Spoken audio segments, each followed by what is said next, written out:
It's today's live stream. Wake up, smell the coffee, and know what time it is. It's 1 minute of midnight. I'll start this live stream by saying that I like to apologize to John Elias, who's Dr. J. He sent me I guess it's like a diploma that he's the doctor of jurisprudence. So I apologize and disregard what I said. So this is a retraction for John Elias. But the other folks, I'm definitely never going to do that.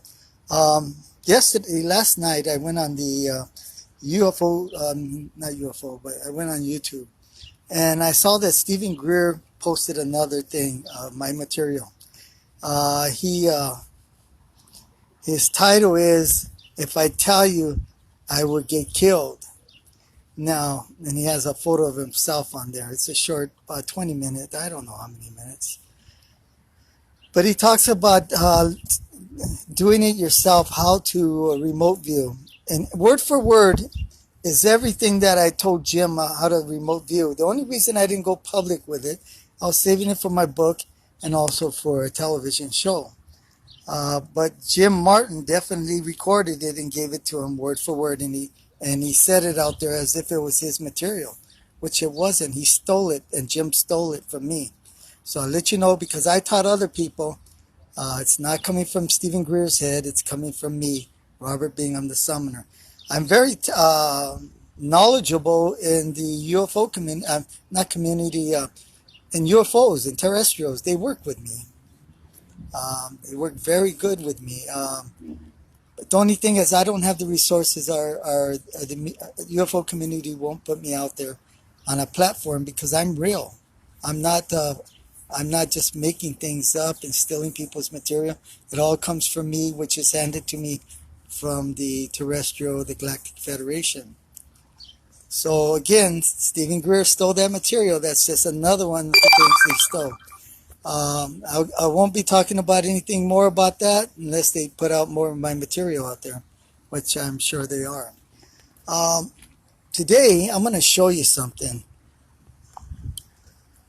If this isn't really like all-out chemtrail spraying, it is so gloomy and awful. They're declaring, the cabal is declaring war on us. And they're killing us, actually, with all this stuff that they're putting in the jet exhaust, which is metals and nanobots and all this stuff and the cell towers are going to be working with that stuff that we are breathing in. They want to get rid of us, folks, all listeners. And so don't talk too much about them because, they already know me. They just want to keep me down, and the longer they keep me down from being mainstream, the less people get to hear the truth.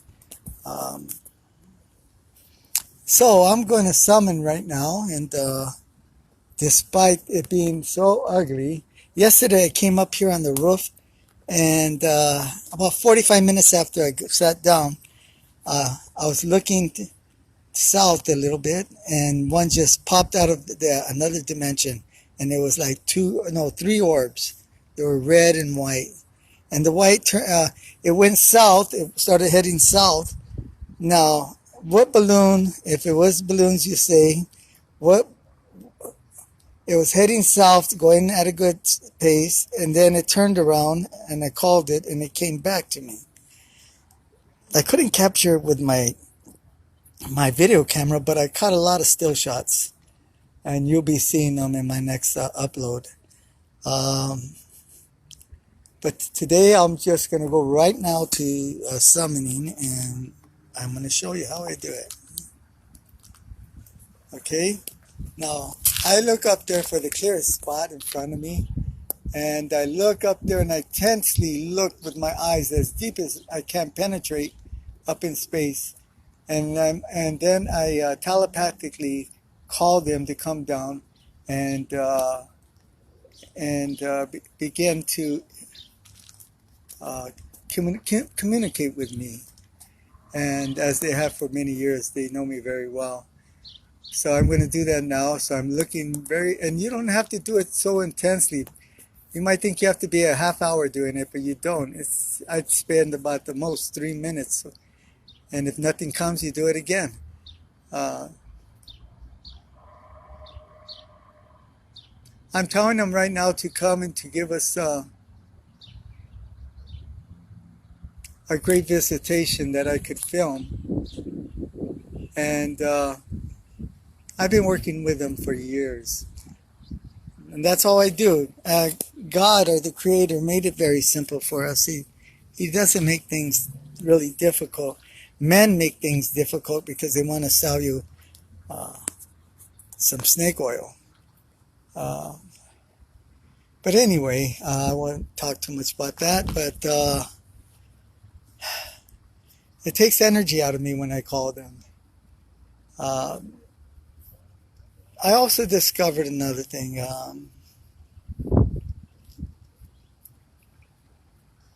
Let me recall it. Well, anyway, I'll talk about. John called me up, John Elias, Dr. J, last night, and he was called by Blake Cousins, and who told him that I said something about him on the radio.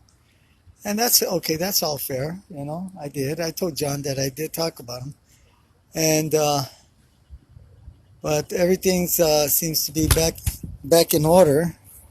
And oh, my camera fell. Oh, I don't like that. And what else?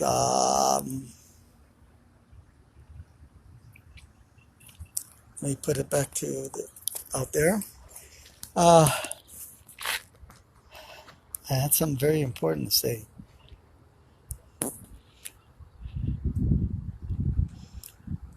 I'll start with this. Chemtrails are all over the place. They're really doing a number on humanity. I thought Trump would be able to stop these chemtrails, but who knows what's happening. They sure are pounding us pretty hard. I can feel it in my throat, in my lungs. And these nano cell towers, believe me, they are going to activate these nanobots that we breathe in. And they can activate them just one person. Say the cell tower wants to harm just one person. Well, they can do that with that cell tower. It won't affect anybody else, just that one person. So we're back.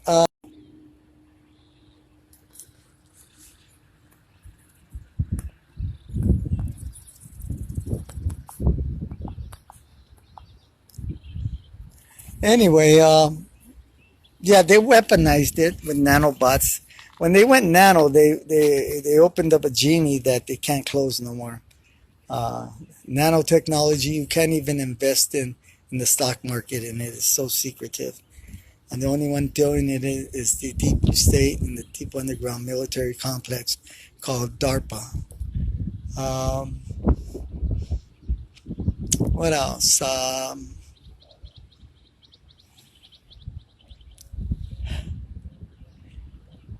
Yeah, Steve. Oh, yeah. Stephen Greer went on and started talking about remote viewing. So I'm going to tell you how to remote view. What I shared with Jim, who shared it with Steve Greer, and he went on it and said it like, if it's his material, it's my material. I'll let you know.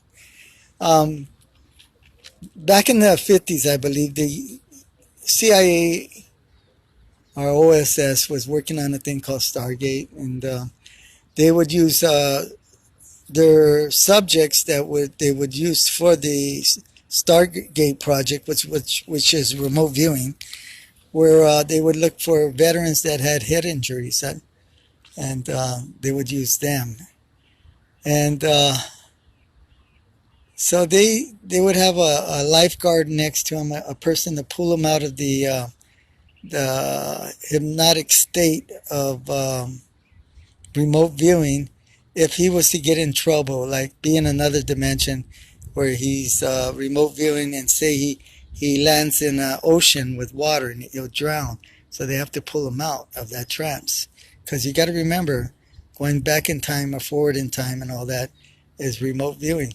So the way I told Jim, who told Steve, who's using it as his own, is that before your brain is a computer, and it takes in information only that you give it.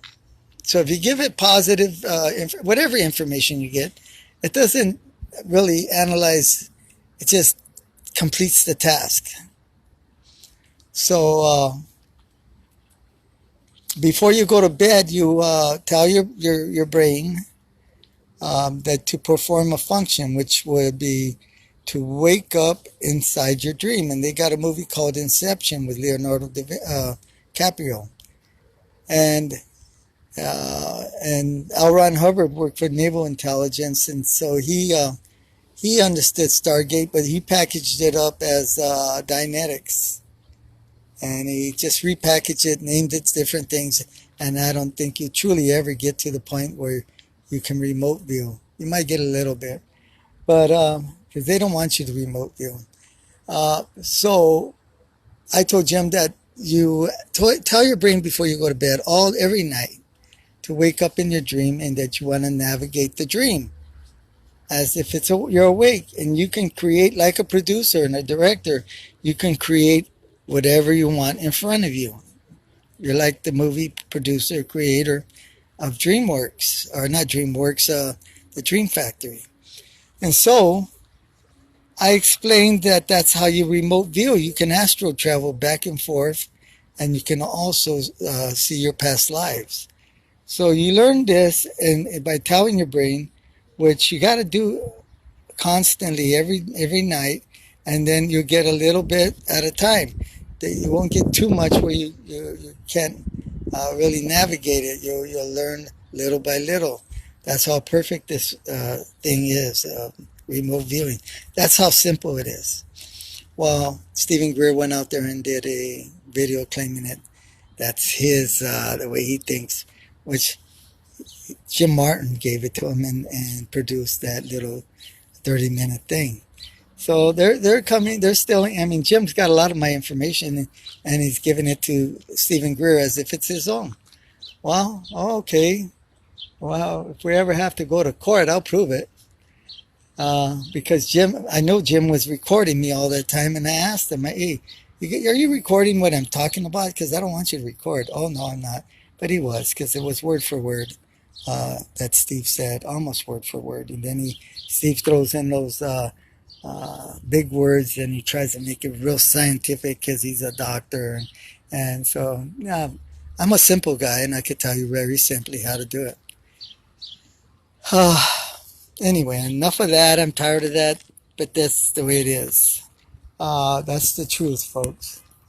I myself, you can go to UFO Robert Bingham on YouTube and look at my 225 videos. Again, you should look at Abracadabra, Wonton, the Tangle, and Sharky. Those should give you a good idea of what I do. Also put likes and subscribe. Really subscribe. That's the main thing. I need a lot of followers. I need a following, because I should have had that a long time ago. But they keep seeming to suppress me and steal my material. But yeah, Jim had it pretty good, because he would promise me that, yeah, you're going to get a TV show, Robert. You're going to get this and that. Gaia's going to sign you with a contract. He was lying to me all that time. And then he went over there and took my material with him. Pretty simple. But what a betrayal. He doesn't know that he's causing himself harm, not me harm. I can't harm him, but he's causing himself harm. And because my friends up there, they know the truth. Oh, now I remember what I was going to say. I was talking to John, and he told me that Fausto Perez had, he learned how to do, well, I freely gave it to everybody, and how to summon. And he went out there and he started pushing himself as the summoner, the one meaning that he never learned it from me. So some rock star, I forgot what it was, U812 or something like that, did a TV show with him. And he thought, yeah, they're going to come to me and I'm going to be a big star and famous and all that. And nothing came. Well, naturally, nothing's going to come to them. They're not going to give him that kind of thing when it's mine, when it's all mine. And, and I shared it with him. I was being very human, friendly, and trying to give them the knowledge so they can ascend and turn away from doing stuff like that.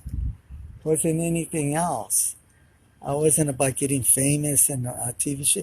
The only reason I want a TV show is because I could do a lot of good during the TV show. I could reach a lot of people. And anyway, I'm reaching them anyway around the world.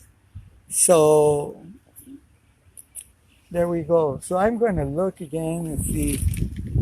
It's a very, very gloomy day. And I'll show you.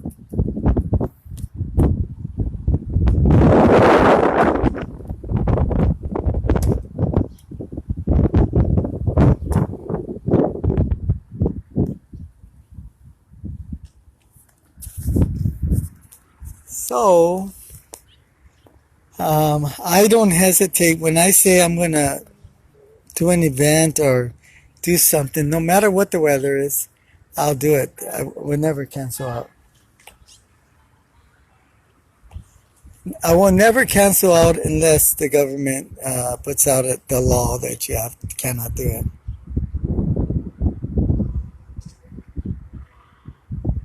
And so I'm calling him again.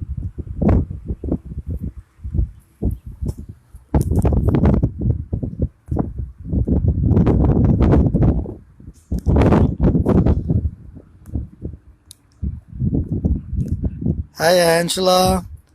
Hi Ken. Hi Joey. Hi Nudie.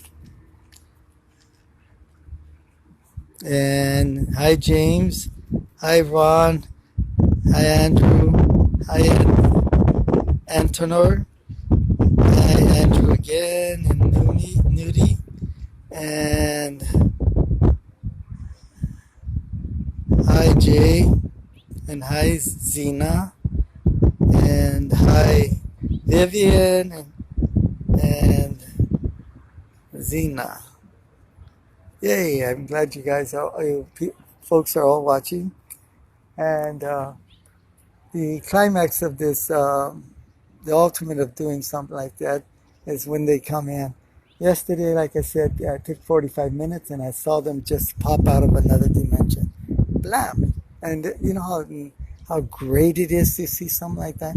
It reminds me of the movie The Wizard of Oz when the good witch comes in an orb and she just pops out of nowhere. And that's happened to me plenty of times where they just, right in front of my face, out of another dimension, they just pop out. Just like the movie. And it does make my adrenaline flow, and I feel very fortunate to be able to see those things. And that's why I want you all to see that and experience those things, because it's priceless. It's absolutely priceless.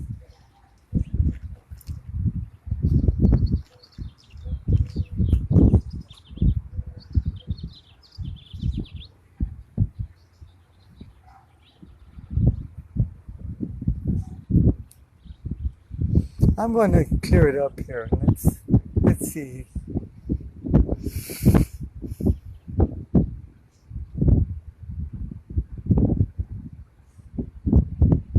It's the same as summoning, but you're telepathically telling the weather to clear up around you, and that's what you do.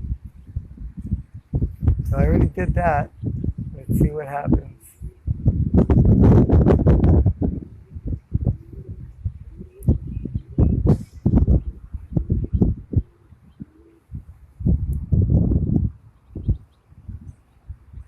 And you can do that also.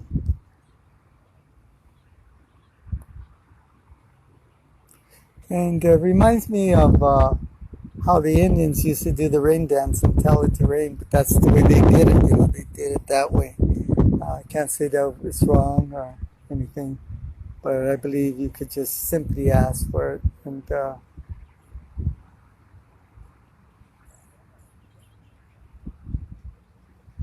And I am part Indian, Chippewa and Cherokee, mostly Chippewa, and I am also Scottish Irish, and Mexican. Can't forget that. So I got a pretty good mixture in me.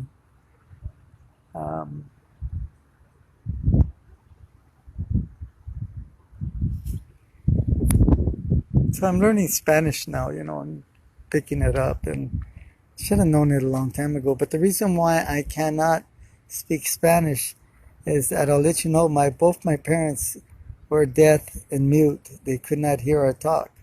So I spoke sign language in my house. Although my mom's brothers and sisters, my uncles and aunts spoke Spanish, and my grandmother and my grandfather. My grandmother was Indian, Chippewa, but she married a man that was from Mexico, who left Mexico during the Pancho Villa Revolution, only because he was 16 and he didn't want to die in Pancho Villa's revolution. So he crossed the border and he married my grandmother, and she learned Spanish. And so my dad, he was... so both my mom and dad went to one of the first deaf-mute schools. It was a boarding school where you lived there, and they taught you how to communicate in sign language. And actually, the Indian Territory right there in Oklahoma are the people who invented sign language to talk with the settlers and the pioneers and all that. And so that's how sign language became sign language. And naturally, it was the first institution was there in Oklahoma.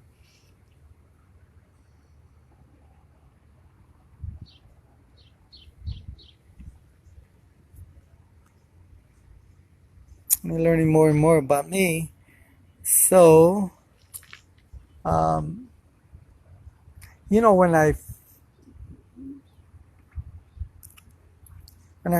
first, if you don't know, I lived in a boarding house, and they had a bunch of rooms, and I was renting a room for about $150 a month, and it was small.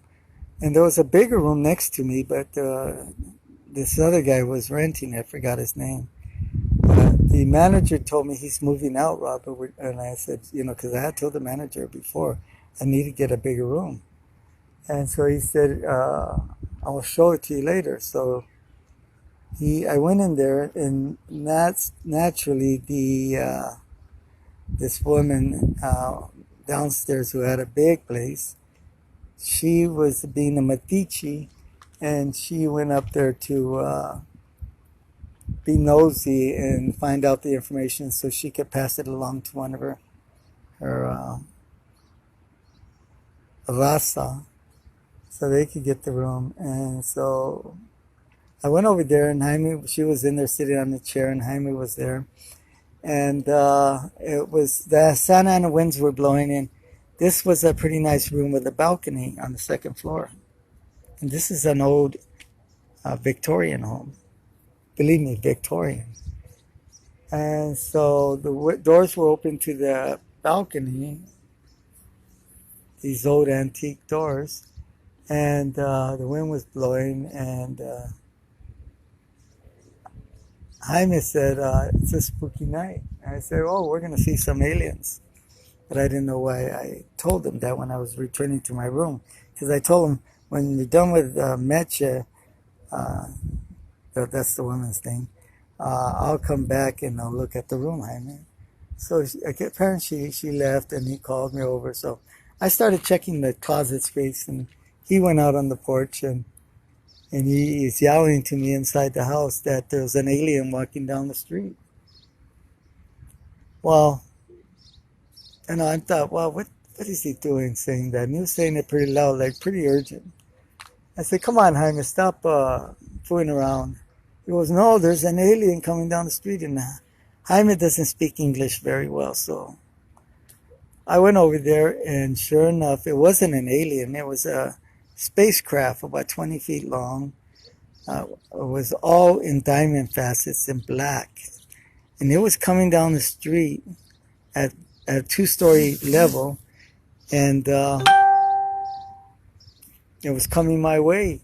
But the really unique thing it was a 40-mile-an-hour wind, and it wasn't affecting it. It looked like the ship was on a monorail system coming at the same speed, not being affected by the wind at all.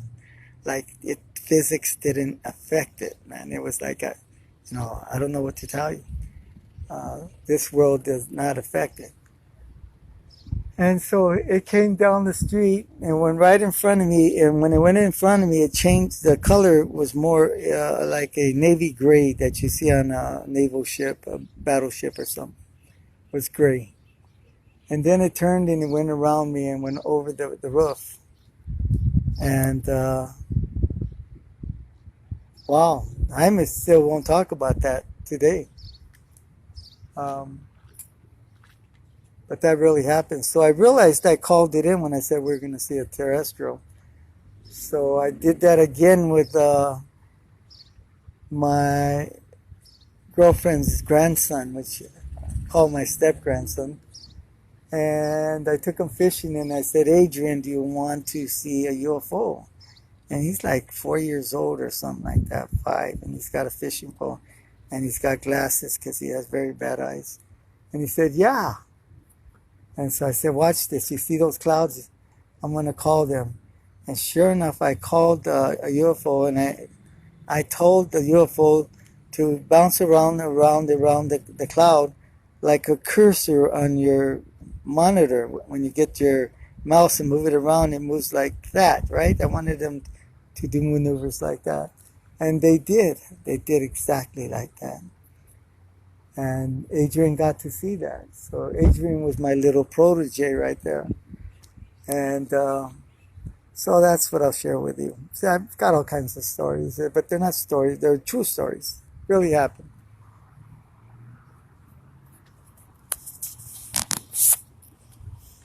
Before Jim gives it to Steve and Greer, and he starts putting it out there as if it's his, I'm getting tired of it, as a matter of fact.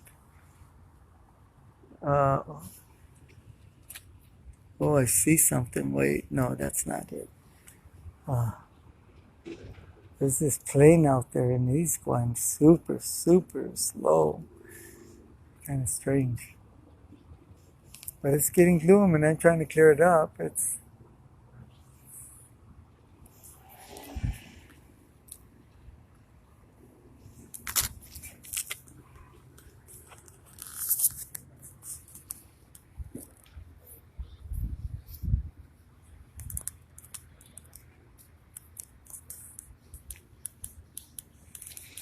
One time I called them, and about 1 million of the orbs showed up, about 1 million. And they were all way up there. There were about 1 million of them. A lot of them were like translucent. And I was going through some personal problems with my girlfriend at the time. And, I guess that's why 1 million of them showed up for me. I was going through some really personal problems. So I'm very protective of my heart now, and I don't give it out that easily anymore. But it is what it is, and 1 million of them showed up. And before Stephen Greer uses this, orbs, they have faces on them, a lot of faces.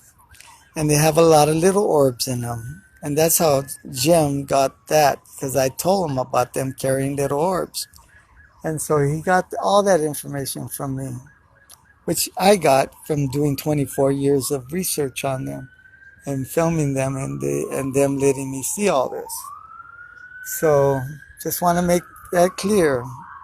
It's not a lie in any way. Um, so let's see who's watching. Zena,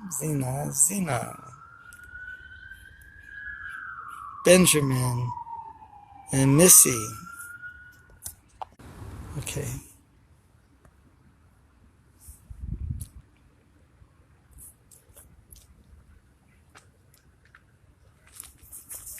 It's starting to clear up a little bit right here, but I mean, it's really thick.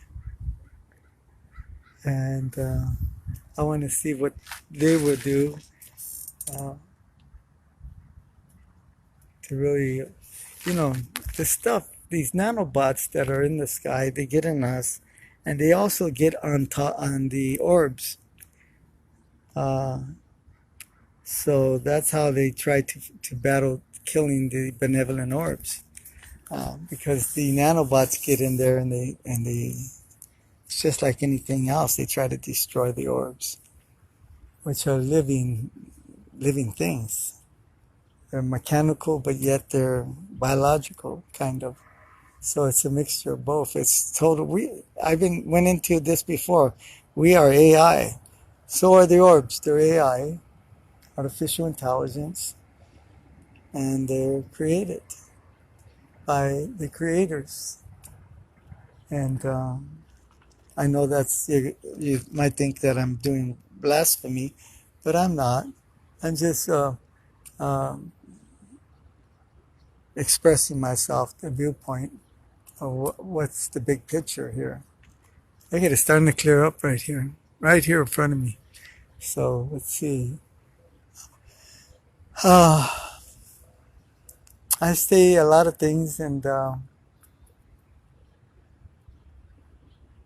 I'm just looking at the big picture, and what I know. I believe in Jesus, and I believe in the Creator, God, what you call it, Jehovah, Yahweh, or whatever you want to call him. People say, "Oh, you got to call him by his right name, Jehovah." Well, I call him Jehovah, but like he's gonna, the Bible says he's a jealous God. How can somebody punish somebody forever by just calling him a different name? If he got many names, I am that I am, and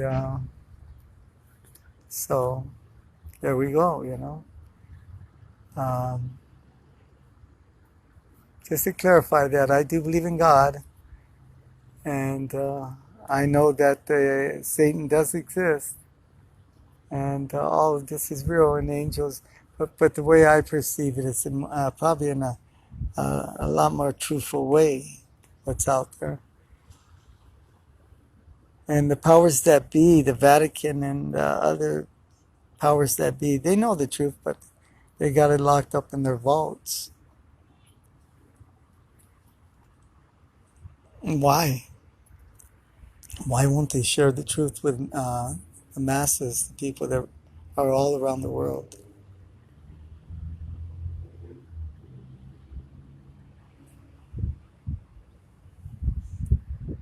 And I'm constantly scanning the skies for my friends.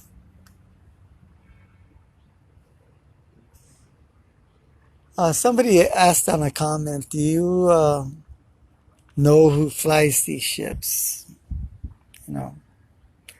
Well, these orbs are not really ships. These are like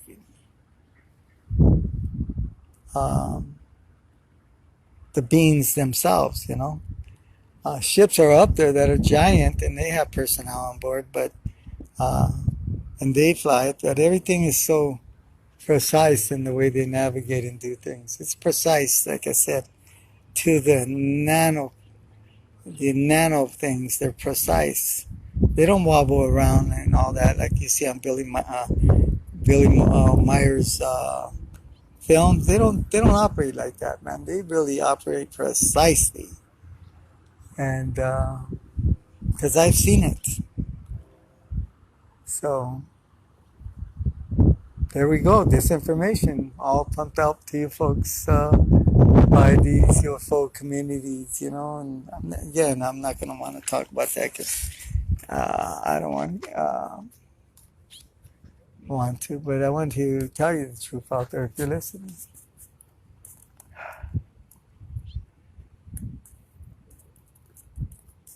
I've been doing this for 24 years, about 24, 5 years. And I went actually public about almost 10 years ago. And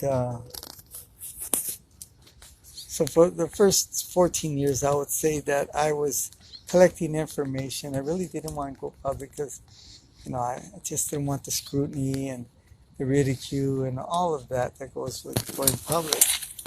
But I made a deal and I said, well, when you tell me to go public, I'll go public. So I was hoping that they would never ask me to go public. It's I didn't want to be in front of a camera. I didn't want to be in front of microphones and all of that. But when they told me to go public in their own unique way, I went public. And I told myself, this is a piece of cake. The reason why I said it was a piece of cake is I've been through much worse than that. Much, much worse than that. So I would look at people who could do that and would be in front of the camera, and I would say I could do that. If they could do it, believe me, I could do it. And so that's how I got to do the things I did and come out.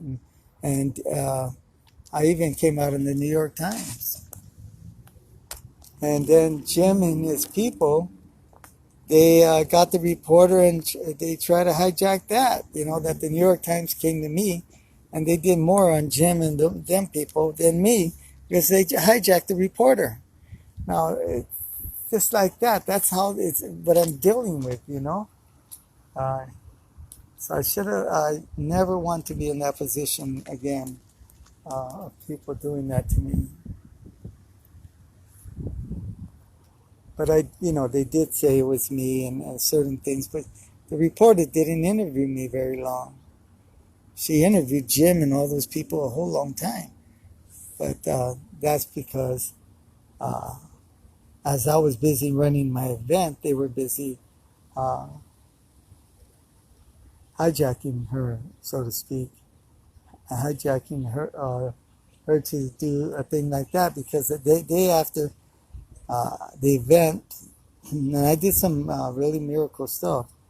The day after, she went to Yasmin's house, one of Jim's friends in that group, and they did a lot for her. And she did more writing on that than what she should have done on me, the guy that started this whole deal. But I'm not going to blame her. I'm just not going to let something like that happen ever again. So there we go. I'm talking about that again. I'm just I'm venting a little bit. And I'm sure you would too if you worked many years doing what I have done and somebody comes and tries to hijack all your work and take credit for it. Just awful.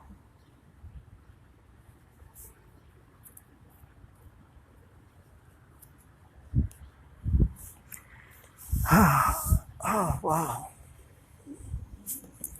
Getting thirsty up here.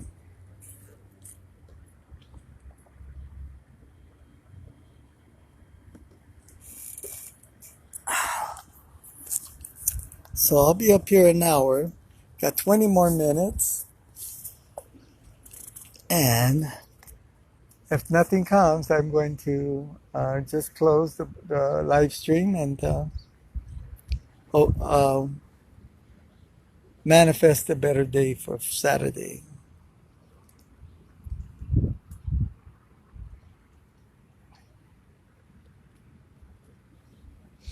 Like yesterday, I was up here and it wasn't it was a lot better than today. And I really didn't think they were going to show up, and they did. Bam.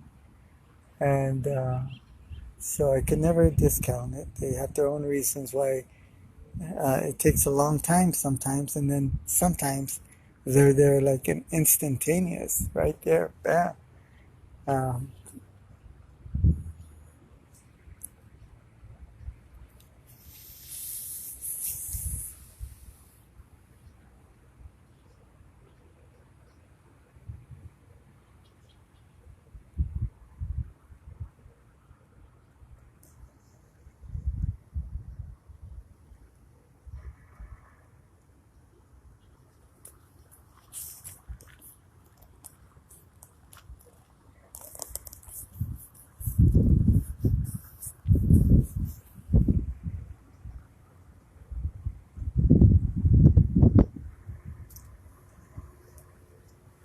you know what?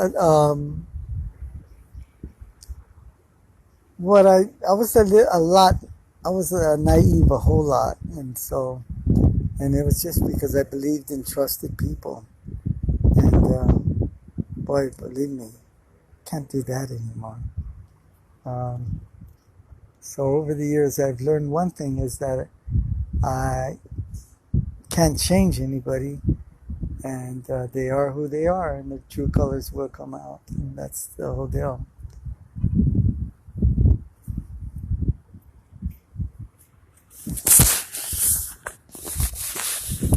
Well, it's starting to get windy and cold. You probably hear the wind, and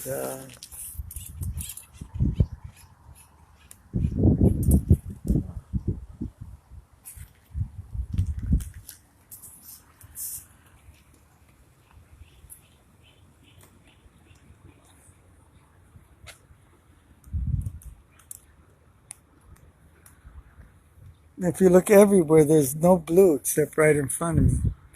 This bit of blue.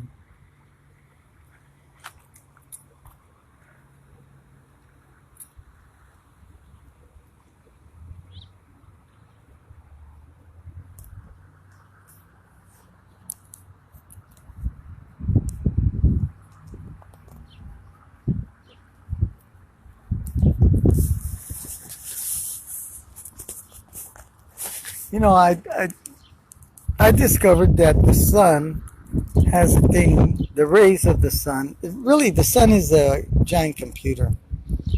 And the data that comes out of the sun is the sun rays, the spectrum. And that's what the UFOs use to a lot of is the spectrum of the sun. That's why you got cable television. It's called what? Spectrum. Um, the best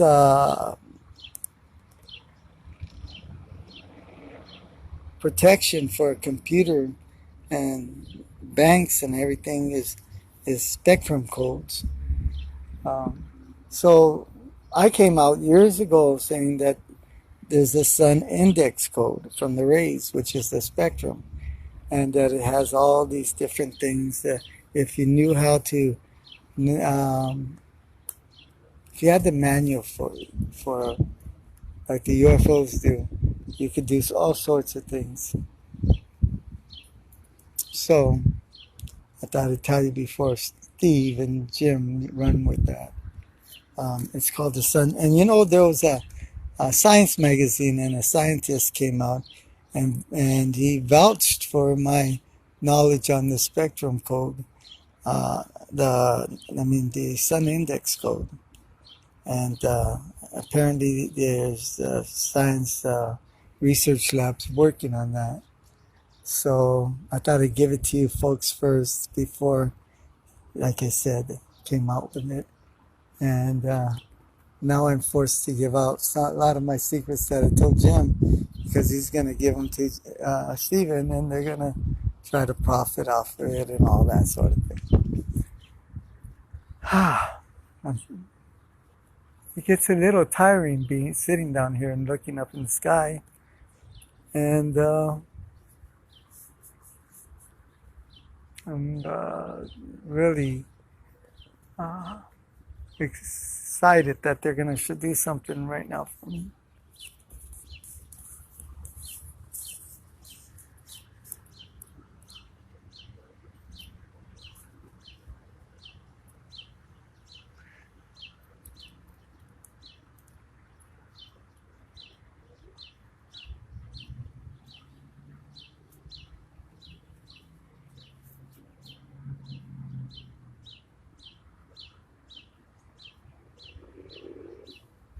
I was going to do this live broadcast at the Ovilus, but the weather and everything, I said, nah, I'll just do it at home.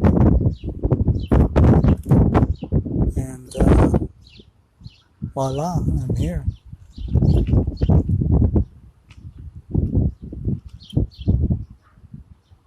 So remember again, um, I got contact at robertbingham.org, and I got my UFO channel, which is UFO Robert Bingham on YouTube. Please look at the videos and subscribe. Tell your friends about it. And put likes, because they are some of the best videos out there.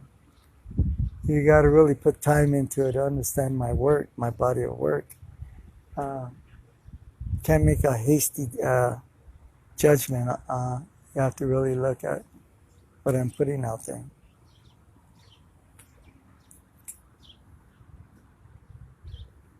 If you want to know that terrestrials and UFOs exist and all these other things.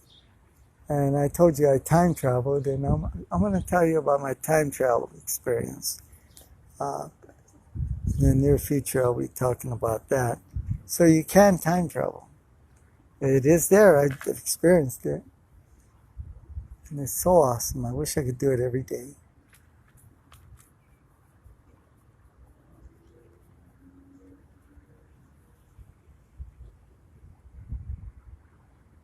And then again, I always preach don't wish, because I don't believe in wishing. I hope that they would let me do that again and again and again.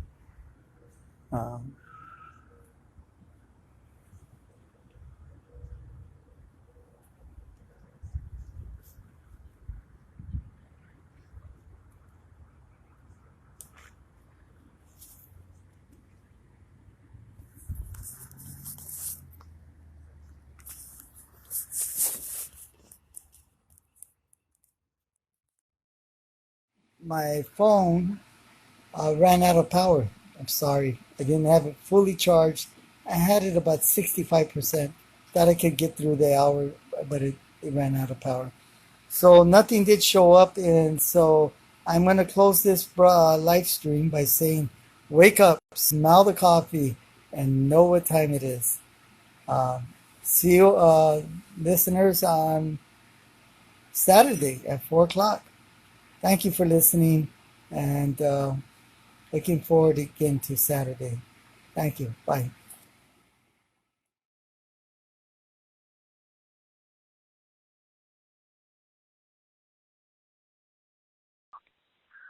Okay, now I'm going to briefly talk about the object that came yesterday on Tuesday as I was on the roof.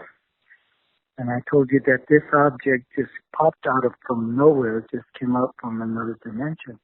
If you really closely look, there's a few things that are not supposed to be there. Like the red orb has this white thing on the bottom of it. What is it? It's not a feather. It's not. It just shouldn't be there. And if you look at the what looks like deflated balloons at the bottom, really looks like a small person that's right there. So you got to really look at closely at these photos. There's 45 or 46 of photos of this object. Since we didn't capture anything today because we were being bombed by chemtrails, and I only had an hour.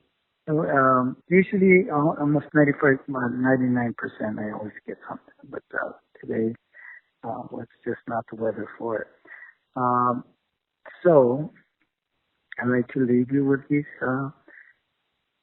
photos that I took yesterday.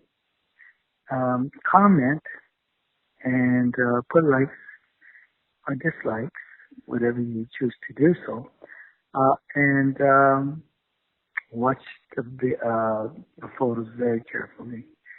This really, truly came in and enjoy. It's Robert Bingham signing off. Remember, You can go to UFO Robert Bingham on YouTube and subscribe. Another thing is, wake up, smell the coffee, and know what time it is. It's 1 minute to midnight. Good night.